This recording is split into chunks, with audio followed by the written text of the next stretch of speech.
Hi, welcome to this week's Raqs Talks. I'm Perizaad. I'm Faizeh. And this week we have the wonderful, amazing Sarineh Issa. Yay! How are you? I'm good. How are you? Thank you for having me. It's so exciting to be here. Thank you so much for coming on. You were like somebody we've been trying to get on the show for a while, as you know. Aww. And we're just so excited to have you. I'm excited to be here. Let's just jump right in. Why don't we start with the age-old question, how did you start belly dancing? I started taking belly dance classes at a young age, but with my background, so my dad is Armenian from Iran, so we have a little bit of the Persian culture in there, and my mom is Mexican. So all my life, dancing has been a constant thing. It was always something that both sides would relate to and that they could do together. My grandpa was known for dancing anytime he had the chance, and my aunts from both sides were very into dancing. There was the local Parks and Recs at Burbank, and my mom saw that there were belly dance classes, and she goes, oh, this might be something interesting to try. And this was like the early 2000s with the Shakira craze. So my mom signed up and she was like, oh, Sarineh, like, do you want to go with me? And I said, okay. Like, I didn't know what it was really, like what that meant. So I went with her, and the teacher was Zahra Zuhair. So I got to meet Zahra, and I've known her since I was 9 years old. I was there for a few years before, I got out of dance and went to basketball. And it wasn't until I guess it was my freshman year of college where I was taking this art of research class, and one girl had done another performing art form. Just randomly it came into my mind, and I was like, oh, I could research belly dance. So I said, okay, I'll do that. And that's how I got back into classes and got reacquainted with everyone. And then at that point realized, I do miss doing something outside of school. And this was before I had started a job anywhere. So I said, it's good to have something that you enjoy to get away from any kind of stress or whatever's going on in the world, to, be focused on yourself, be focused on something. So I went back to class, and lo and behold, that was the beginning of the rest of my story. But when I had first started dancing with Zahra, Nasila was actually taking the class. So I had met Nasila from a young age. So I always have this thing inside of me where I'm like, oh, like nostalgic, thinking back of those times. But when I started realizing that, I wanted to take more classes, I wanted to, study more, learn more, get better, I asked Zahra, I was like, oh, Zahra, are there any other classes I could take, or what do you recommend? And she says, oh, well, there's Dance Garden, you can take these classes, there are different times of the week, and you can see what else works for you if you want to add in another class. There's dancers like Nasila, Kamala, Jenna, Helena Vlahos. So I had this list of people. I was like, oh, okay, these are people to check out. And there was this one video that I saw of Helena where she came on stage and she was doing her thing with her zil. And I just remember being so mesmerized. I was like, oh, I've never seen anyone dance like this before. And I always tell her how mesmerized I was, because the first time I took a class with her, I was scared to even say hi, because you have this starstruck effect where you're like, yep, I saw you online and now you're here in person in front of me. Oh my God. Well, okay, okay, I hope she thinks I'm doing good or this or that. So Totally. That's how I started it and got back into it. I did the same thing to Zahra the first time I ever went into her class. And it's one of those things because they're just people, and it's actually, I realize now, it's very rude not to even introduce yourself or say hello to the instructor when you're in their class. So I was just like, it's fine, I'm just gonna stand in the corner, I'm not gonna take a face. It's scary when you see somebody that you really appreciate their skill in a craft and you want to learn from them, and then at the same time you're nervous to meet them. Just FYI, that's me with you. So the first time we met, you and I, was at a Club Cleopatra show. Yes, I think it was one of Dr. Sammy's shows. Yes, I felt like I knew you already. Like, as soon as we started talking, you were like my friend. And that was really cool. And I just remember like watching you dance, and you were just so beautiful. One of the things I love about this community is we actually get to be friends with the people that we really admire. And you were saying how you get starstruck with Helena. The first time I was aware of her being in the audience when I was performing, because of course it's also super intimidating when the people you idolize are watching you perform. And we were actually dancing, and it was at one of those tiny showcases. I'm horrified now. Where were we dancing? At Donovan's studio. Oh, jeez.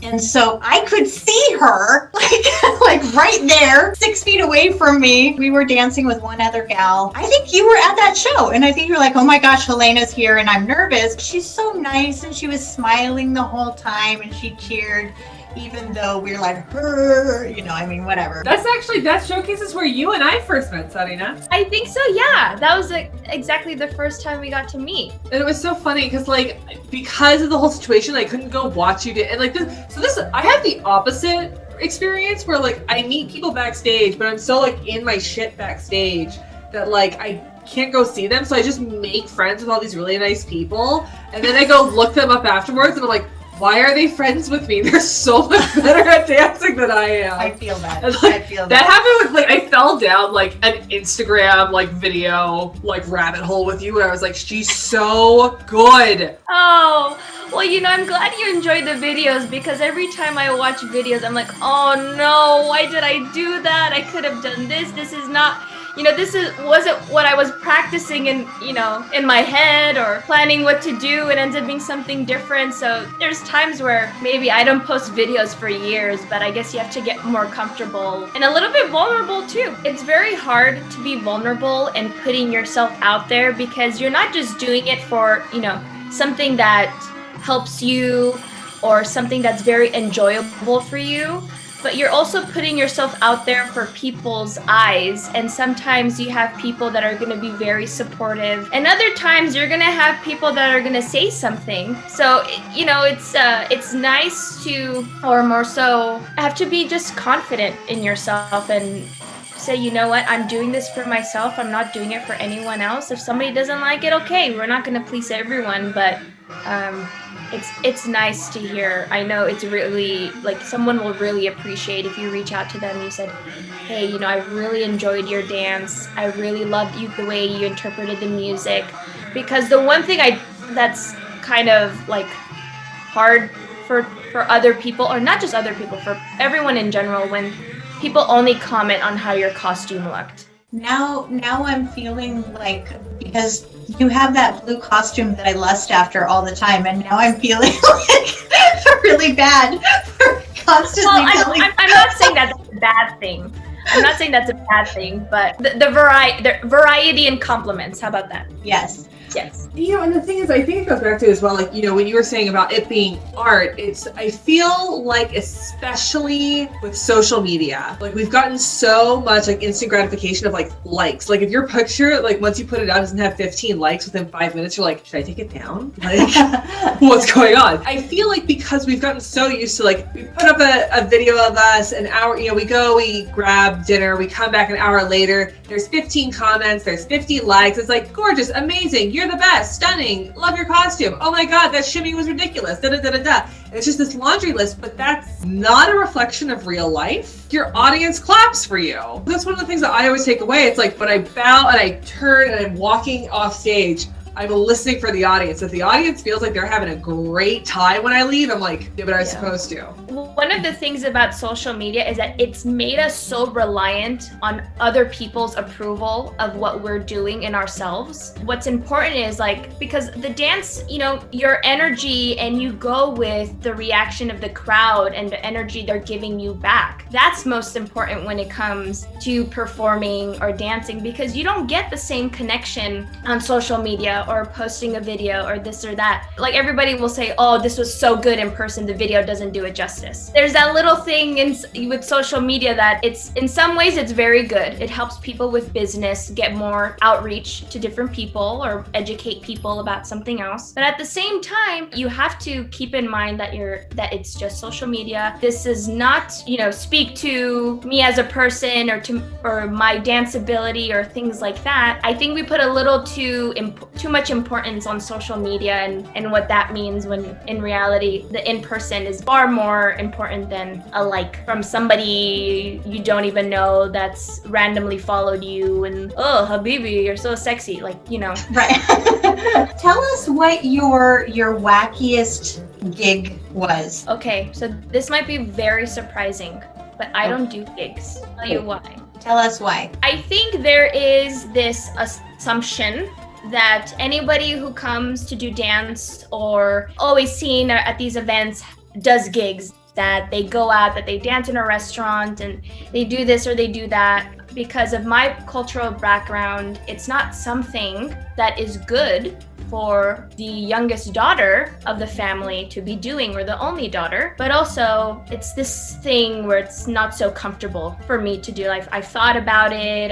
It's a little insecurity to do that more publicly. There's this instant assumption that everybody's gonna go out on gigs or everyone's gonna go do a party or this or that. Sometimes, it's okay to just do the community shows or go up on stage at Cairo Shimmy Quake or to do something like that, or like if you're more comfortable in a group setting, or if you are more familiar or know somebody who is putting on that event and they ask you because they really know you, it's a little bit more comfortable to put yourself out there versus saying, oh yeah, I'm gonna go do this and do that. I'm gonna go do a gig and then potentially see somebody that knows someone in my family, and then everyone in the community talks about it, and because of the culture, they have this pre-existing idea of who you might be as a person because they saw you do this. There was a wedding that I did because it was my brother's wedding. So I had asked a few other ladies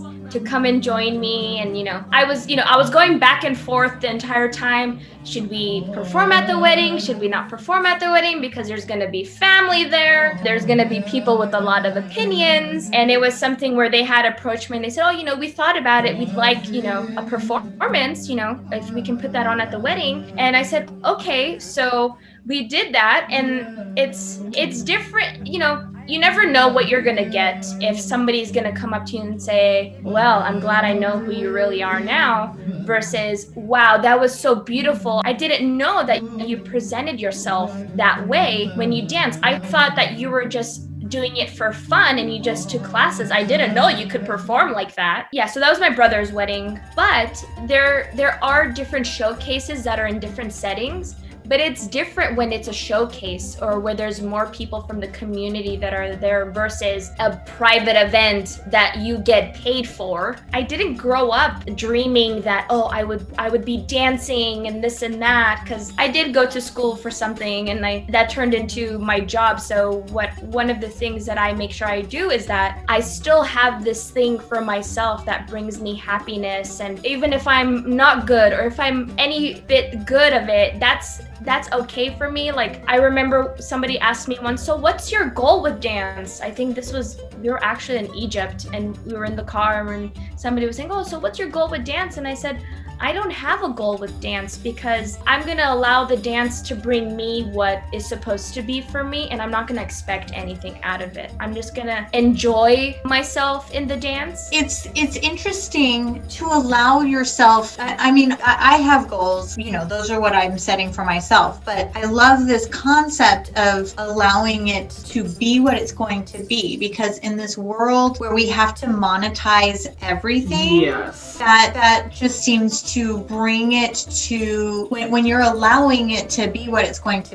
be, that seems to be how you can really produce art. Because when you have to please an audience, you have to give your audience what your audience wants. And so while I am a believer that we're dancing to show show our audience that we love them, there is also still an element of I still have to produce something that may or may not be authentically me. A great example of that is, when somebody asks you, oh, like, do you teach? Are you going to teach one day? I'd love to take your class. And, you have that thought in your mind like, oh yeah, maybe I should teach. And then when you start thinking about it, then you said, it like goes back to that saying of, if you really love something, don't make it your job because you'll fall out of love with it. Maybe that's part of it for me too, because I enjoy it so much.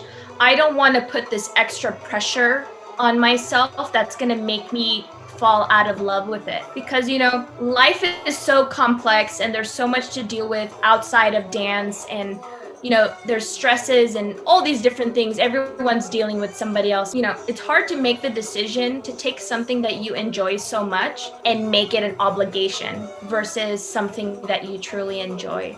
So I don't know, maybe when I'm done having fun, or I don't know, maybe I would consider later on, but at this point in time, like, that's not something, that's in my vision board of doing anytime soon. Sometimes you have to think about these things, and I think it goes back to sometimes, in a community setting, there is the expectation that whoever is a member does X, Y, Z, or you must do this and that, but it doesn't have to be that way. You can do whatever you feel the most comfortable with. Certain things aren't for everyone, and we all have different experiences that have a say or play a role in how we approach different things or what we choose to do or not to do.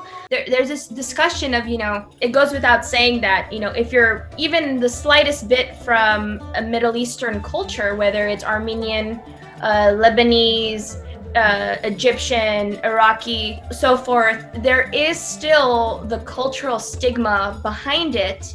And you will not see very many people from the culture that want to, do that want to go to parties and perform, or that want to go be in clubs and this and that. And it always goes to, somebody has to do it. So, since we can do it, we can do it, not saying that people don't want to, but there is a lot of give and take when having to consider, is this a decision I want to make? Which doesn't mean that it's a bad thing as a job. It's, I'm not saying that at all, but you won't see a lot of dancers from the culture taking that step in the evolution of their journey with dance, because there is a comfort zone in, what is just right. I got the taste of it, I'm good, versus I want to continue going to the next step because it's just so much me that I can't think of anything else I'd want to do. I'd also love to hear about, who are the people that you just love to watch and idolize? So I would say, you're always gonna love watching your mentor and your teacher and the people that you're very close with. And it doesn't mean that a favorite can be somebody who has to be dancing and is actively dancing and so forth, but someone who I'm always, going to be the first one to say is somebody who, I truly loved dancing when she was dancing, is from, Orange County, or from California. Her name is Farah Talay. She is one of my favorite dancers. I can watch her, dance all day, and I really enjoy, because when I see her, I see the love she has for the dance. I see her, dancing in a way that, it's so mesmerizing, and just the way she interprets the music, and she's just so darn talented. It's a little bummer to see some of the people that you really enjoyed watching not dancing anymore, but you can still go back and see these videos that they've posted dancing, and still admire them and still hold that as an example of how you hope to be able to dance one day. So that's somebody who I really do enjoy dancing. And going back to how I got back into dance from college, the first dancer I saw online, I just Googled it. Oh no, I didn't Google it. I YouTubed it. And the first dancer that came up was Rashid Alexander. I think, so it was Rashid Alexander. And I just remember being so mesmerized by him. I was like, does he have no bones? I've never seen anybody been that silky and, liquidy with his dancing and having so much control at the same time. And I actually was able to meet him once when Tonya and Atlantis had brought him to the United States for the first time for Belly Dancer of the Universe. Unfortunately, I couldn't take a workshop or anything with him at that time, but I was able to come down and meet him, and it was just like this moment of like, I had this, this person that I was so mesmerized by when I first came back to dance, and like finally being able to meet him. But, still going back to, they're still normal people, but he's also someone else that I really enjoy watching. And he's also very entertaining. Insert clip. I through videos of him when I saw him in person. Is very, very talented. I love watching him.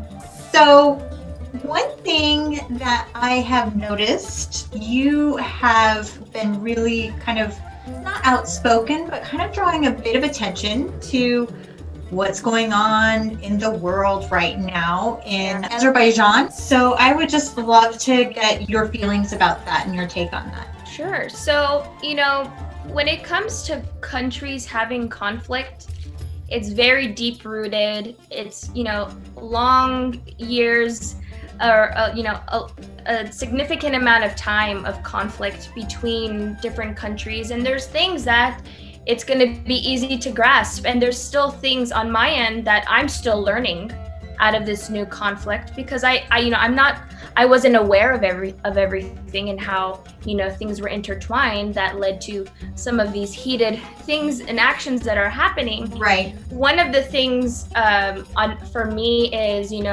when I see that maybe a cause is not being, shared, where in comparison to others, I feel like that's when I take off I'm only going to talk about dance and try to share and bring awareness to something, because, there's things that everyone can get behind because they can relate to it in some way. And then there's other things that aren't spoken about, with the same equivalent amount of attention.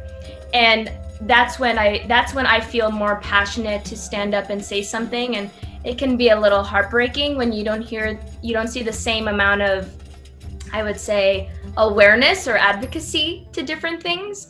But I would say, without getting too involved into the complexities of it, because I've seen some interesting things happening where people who speak out about it get attacked on social media, or they have people coming after them, or even anybody who does speak out about it and they are attacked, they then, retract their statement and they said, oh, we're so sorry, we didn't know, we weren't fully educated on the topic, so we're going to retract our comment. But in reality, it's not that they weren't fully aware of the situation, they were, but it's because their business was being attacked that they decided to not talk about it. So I think, being involved in a dance that, has participants from different ways of life, from different parts of the world, and, especially in Los Angeles. Los Angeles is probably the biggest community of Armenians outside of Armenia. There's musicians that we love that are Armenian. There are restaurants that dancers dance at that are owned by Armenians. And, there's music that we dance to that is Armenian. We all love each other's food, music, culture. But, it's good to open yourself up to seeing things that's happening. I know it is hard at times because it's really painful to see some of this, but when you can better understand how different cultures kind of clash with one another, you're more mindful the next time you go to a party that is a group full of Armenians. You know what music not to play and what music to play. I remember I just had this conversation not too long ago, but with a friend that said that there was this dancer that she had heard of that went, I don't know who it was, but she went to a gig. It was all Armenians, and she played Turkish music. Maybe that was her upbringing in dance with the Turkish background, but because she had played that music, you know, you would expect somebody to just be like, hey, you know, can you just stop dancing to this? Can we change the music for you? I couldn't believe when I heard this, but apparently someone got up, grabbed her by the hair, and pulled her off stage because she was dancing to Turkish music. So this is a very polarizing, intense example, but it goes back to having to know your audience and without being, you know, but why? Everybody should just get along. If we did, we would have no problems in the world. But you know, you have to realize there is deep-rooted hurt and conflict between different types of people, and you have to be aware, like, you know, if you're going to go out to a party, you have to know your audience, you have to know the culture, you have to know, you know, okay, if I'm going to the Armenians, I'm not going to play Turkish music. If I'm going to so-and-so, I'm not going to play this music, and so forth. But there is a wide variety, and you get to see with your new peripheral vision, you get to understand how you can mix different things, and then you see what are different recipes that you should not try in certain instances because it's going to be a disaster. So just being more aware, I think we're starting, you know, with everything going on, there's a little baby steps that goes into more awareness and more mindfulness. See, now my day job is coming into play because I'm talking about mindfulness and habits and all this stuff. But, you know, I think the more awareness you have into what's going on in the world, not just now, but previously, you are better prepped to present yourself in a way that you know that you're not going to hear certain things or certain things are not going to happen because you did your homework and you know your audience. That's way worse than what happened at the Greek restaurants where they just shut our music off. Yeah, that